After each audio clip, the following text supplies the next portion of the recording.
So how do you create something that's timeless? It's not easy. First of all, you gotta have an idea that no one's ever thought of, which is extremely hard, by the way. You can't just suddenly create an idea and be like, boom, I'm famous.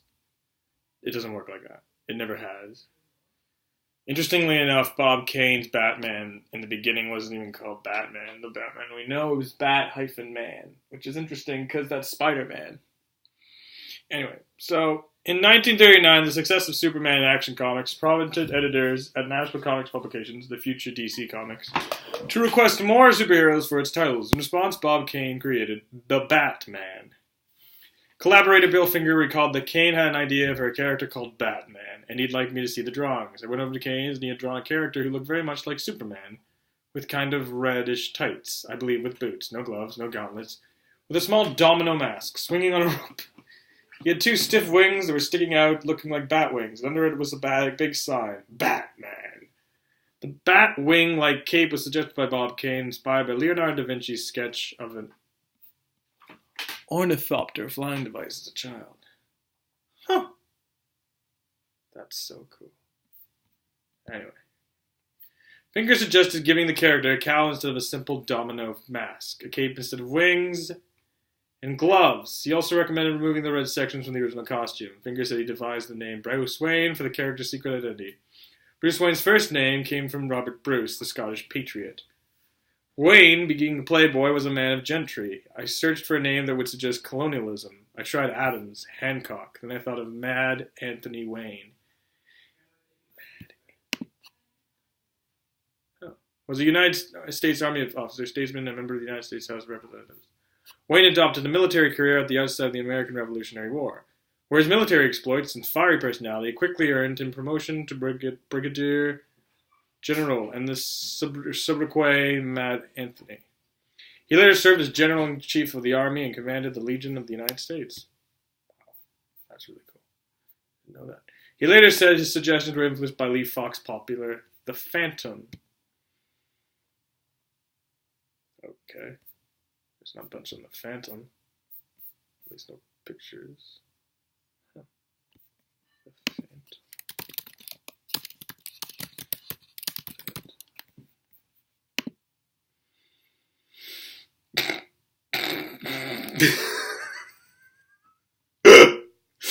You guys gotta Google image The Phantom. It's hilarious. Okay, so that was the end of that idea. Damn it.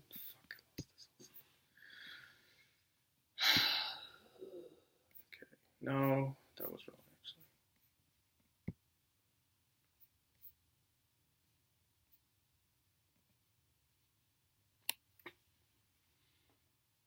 No, this isn't what I was reading.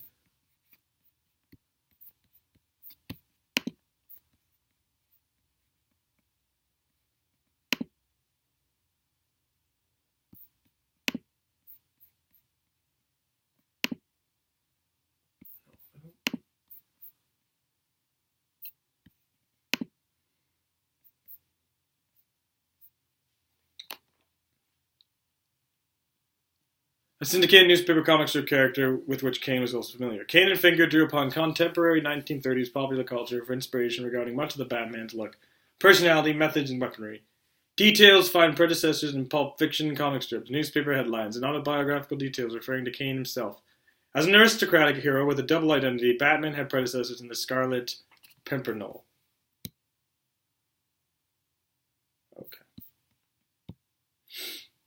Created by Baroness Emuska Orgzy, 1903. And Zorro. Everyone knows who Zorro is. Like them, Batman performed his heroic deeds in secret, averted suspicion by playing aloof in public, and marked his work with a signature symbol. Kane noted the influence of the films The Mark of Zorro, The Bat Whispers, and the creation of characters' iconography. Finger, drawing inspiration from pulp heroes like Doc Savage, The Shadow, Dick Tracy, and Sherlock Holmes, made the character a master sleuth. Wow, that's a cool character.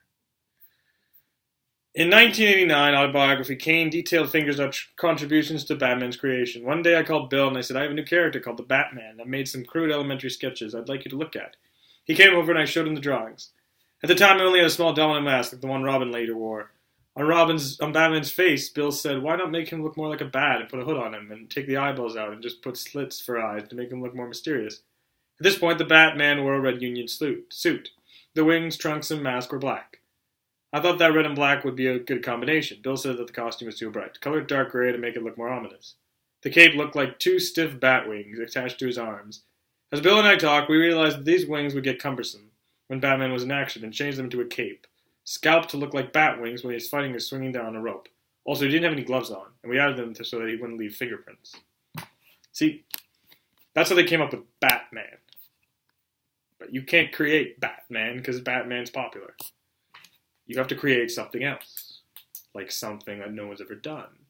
So, come up with a character like the Tree Man, I don't know. And then look up if there's such a name as the Tree Man. That's a terrible name. Don't do the Tree Man. Do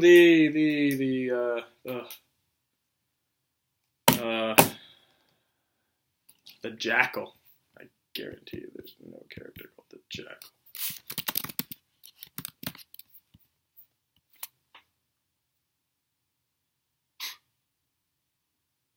Okay, cool.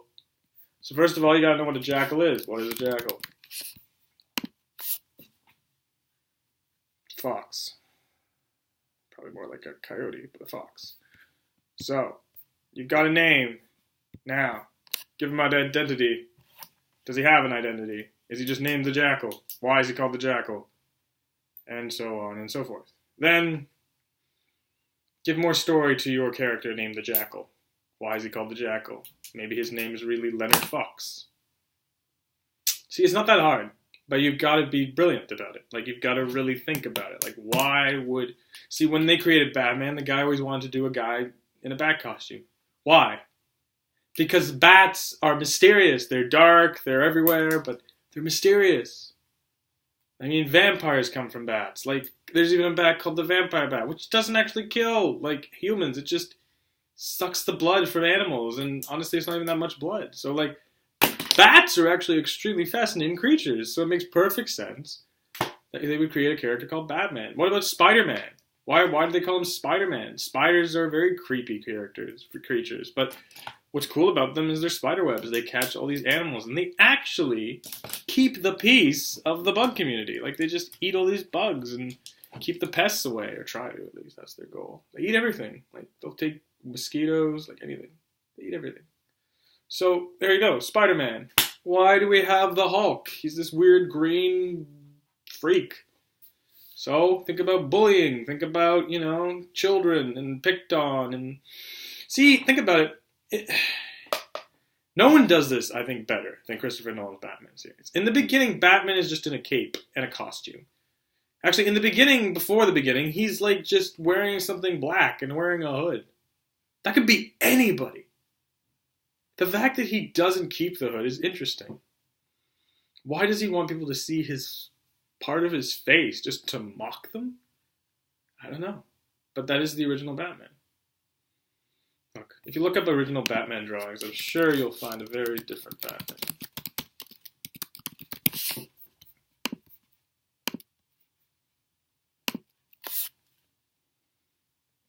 There you go. Here's the red guy and the black stuff.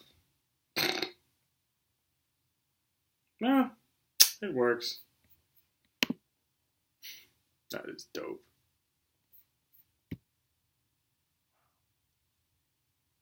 That's cool too. So, like, if you think about it, the original Batman drawing wasn't that different from what we know now.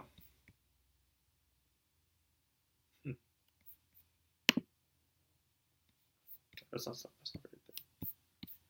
But what's also interesting is the Joker wasn't supposed to last. He was supposed to be dead.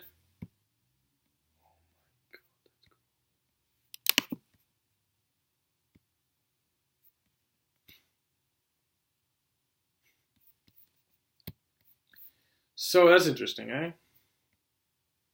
But also what's interesting is the black and red later became Batman Beyond. So they didn't actually stop. They didn't leave out the black and the red. In the end, they actually used it. But much, much later, like the future Batman, and that Batman is not even Batman. I mean, that's not Bruce Wayne, it's somebody else.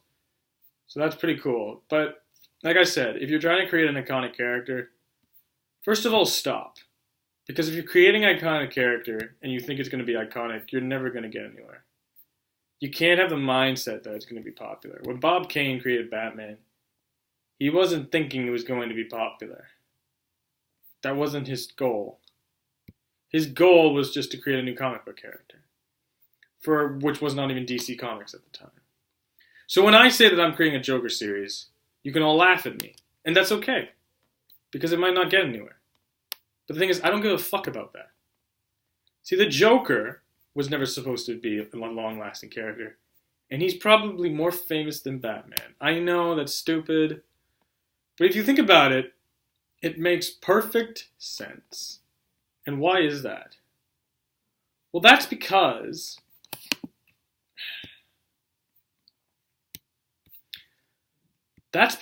Batman is someone that they always make fun of.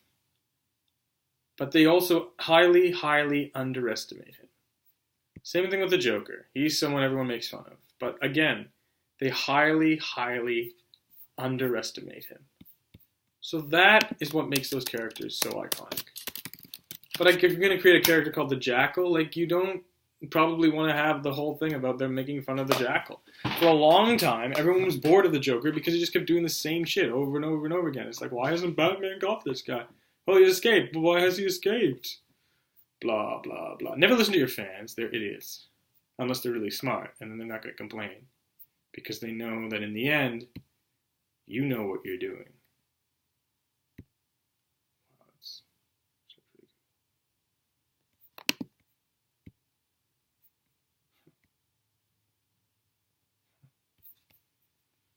Right? So, like, you got to think about that. But the Joker is extremely popular. Like, everyone knows who the Joker is. You say the Joker, and everyone's like, oh yeah, the Joker. Of course. I know who that is. Whereas other people would be like, is he a comedian? Well, not really. I mean, in the beginning he was a comedian, but... Well, not really, actually. He was kind of just a prankster. He was just supposed to thwart Batman, like any criminal of his. But what's cool about it is... he didn't just do that. Yeah.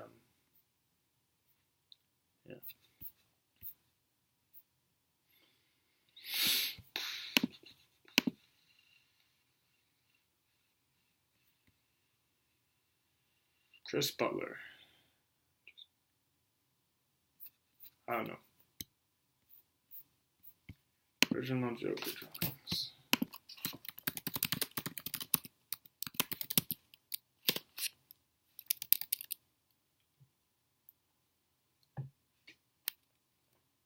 Wow, that's cool. Yeah, but this is Heath Ledger. This isn't the original. The universe doesn't give me the stuff I need.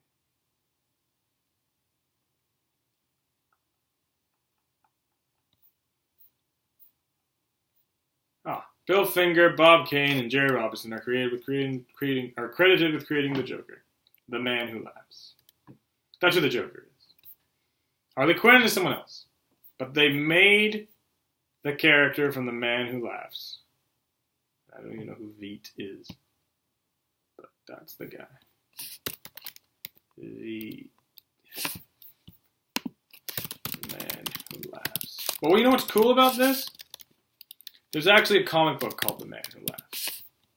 A DC comic book. Which I think is extremely clever. Because they're going to sell... See, the truth is, you're going to sell more copies of your thing if you stole from a lot of other ideas. J.K. Rowling is a perfect example of this.